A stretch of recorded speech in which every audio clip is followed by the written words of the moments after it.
Welcome, my dear viewers, to another horror story. Tonight, we delve into the depths of terror and the unknown. A story of a haunting that will make your blood run cold and your heart race with fear. But be warned, what you are about to witness is not for the faint of heart. For this is a tale of darkness, of spirits and ghosts that haunt the living. A story that will leave you trembling with terror. So sit back, turn off the lights, and prepare yourself for a journey into the unknown. For tonight, we enter the realm of the supernatural. Emily was a sweet, innocent little girl, with curly brown hair and big blue eyes. She lived with her parents in a cozy little house in the suburbs. But something wasn't quite right with Emily. She had always been a little bit different, ever since she was born. When Emily was 3 years old, strange things started happening in the house. Toys would move on their own, doors would open and close, and strange noises could be heard in the middle of the night. Emily's parents tried to brush it off, assuming that it was just the creaks and groans of an old house. But as the weeks went by, the strange occurrences became more intense. One night, Emily's parents were woken up by the sound of their daughter talking to someone in her room. When they went to check on her, they found her sitting up in bed, talking to an empty space.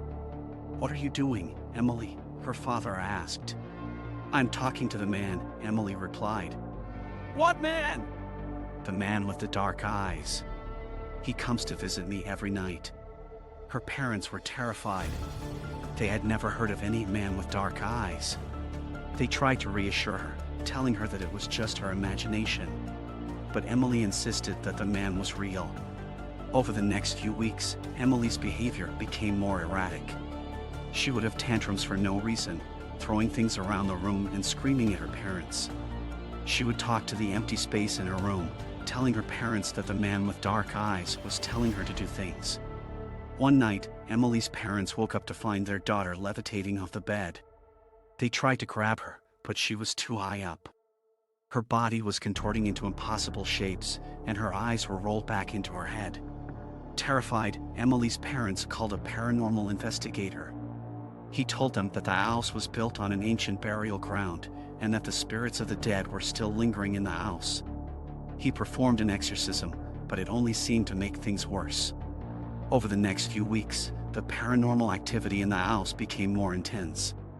The walls would shake, objects would move on their own, and Emily's behavior became more erratic. She would speak in tongues and her body would contort into impossible shapes. Emily's parents were desperate to find a solution. They consulted with multiple priests, shamans, and paranormal experts, but nothing seemed to work. In fact, things only got worse. They started to hear whispering voices in the middle of the night, and sometimes the sounds of footsteps coming from empty rooms. They would find strange symbols drawn on the walls and floors, and sometimes they would smell a putrid odor coming from nowhere. Emily's parents were at their wits' end. They decided to move to a new house, hoping that it would solve the problem. But it was too late. The spirits had latched onto Emily and weren't going to let her go so easily. The new house was even worse.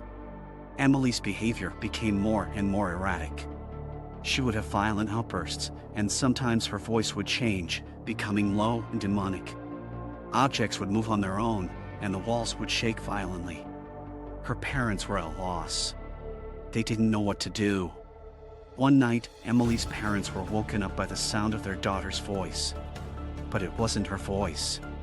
It was a deep, guttural voice that seemed to be coming from inside the house. They ran to her room and found her levitating off the bed again. But this time, something was different.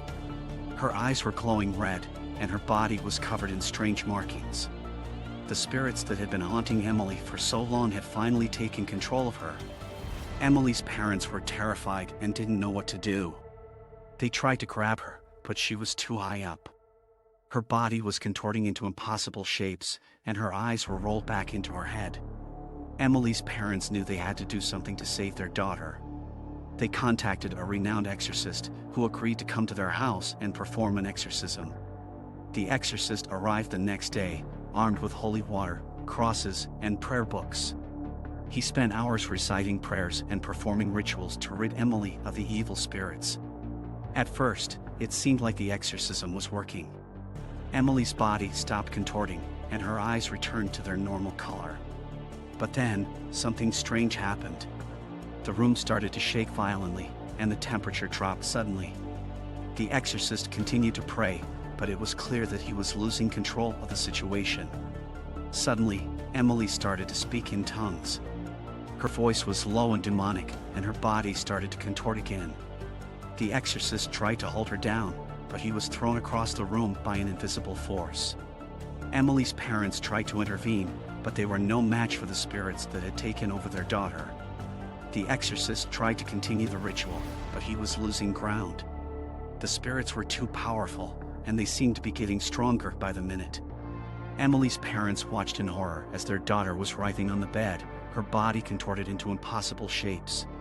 They could see the spirits moving around the room, their ghostly forms swirling around Emily's body. Just when it seemed like all was lost, a bright light appeared in the room. It was blindingly bright, and it seemed to emanate from nowhere. The spirits started to fade away, disappearing into the light. Emily's body slowly returned to its normal shape, and her eyes returned to their normal color. When the light faded away, the room was silent. Emily's parents and the exorcist were left standing in the room, unsure of what had just happened. Emily was lying on the bed, motionless, but her parents could see that she was breathing. They rushed to her side and tried to wake her up. After a few minutes, Emily's eyes flickered open. She looked around the room, confused. "What happened?" she asked. Her parents embraced her, relieved that their daughter was okay. They told her about the spirits that had been haunting her, and how they had fought to save her. Emily was amazed by the story, and she couldn't believe that she had been possessed by evil spirits. In the end, Emily's parents decided to move to a new house. They didn't want to take any chances, and they wanted to make sure that their daughter was safe. Subscribe for more stories.